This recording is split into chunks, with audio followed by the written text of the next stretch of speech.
Assalamualaikum warahmatullahi wabarakatuh. Saya Misnawati, saya dari kelas F.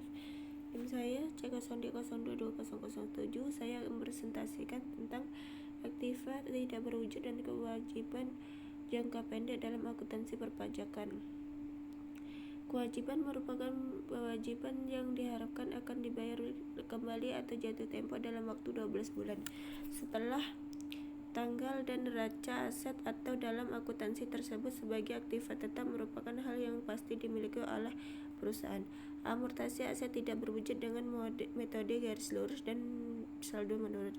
Amortisasi merupakan berkurang atau menurunnya nilai aktiva tetap tidak berwujud secara bertahap dalam jangka waktu tertentu di dalam suatu periode akuntansi. Karenanya amortisasi berhubungan erat dengan aktiva tetap tak berwujud. Suatu perusahaan yang dimaksud aset tetap berwujud adalah aset tetap yang tidak memiliki bentuk fisik dan sudah memiliki perusahaan lebih dari 1 tahun.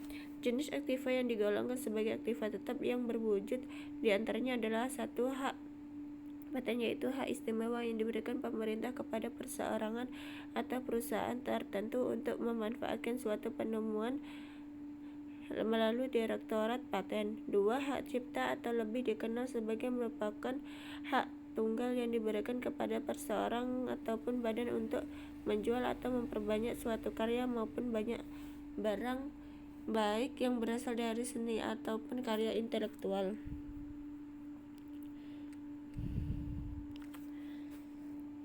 Merek dagang atau trading maka merupakan hak tunggal yang dimiliki seorang atau suatu perusahaan untuk menggunakan brand, lambang, logo, usaha atau suatu produk maupun jasa. 4. Prinsip merupakan hak yang dimiliki oleh sebuah perusahaan atau perusahaan lain untuk mengkomersialisasikan proses teknik ataupun pada produk tertentu.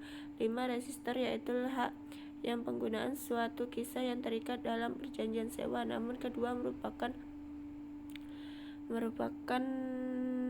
nilai lebih dari dimiliki suatu perusahaan dari reputasi yang baik akan nama manajer terletak yang strategis, relasi dan sebagainya.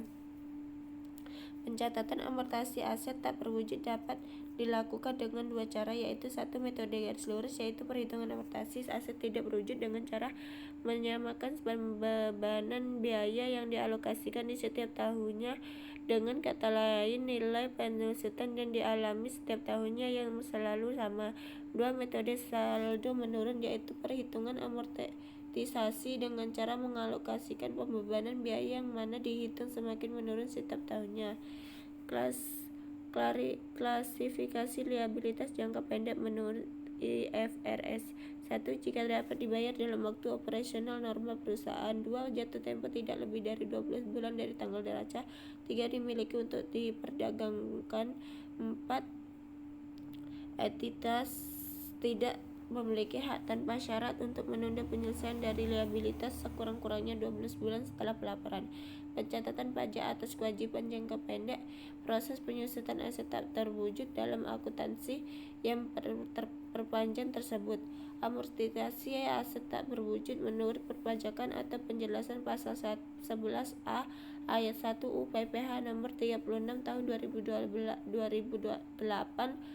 harus diamortisasikan apabila harta itu mempunyai masa manfaat lebih dari 1 tahun yang digunakan untuk mendapatkan, menagih, dan memelihara penghasilan.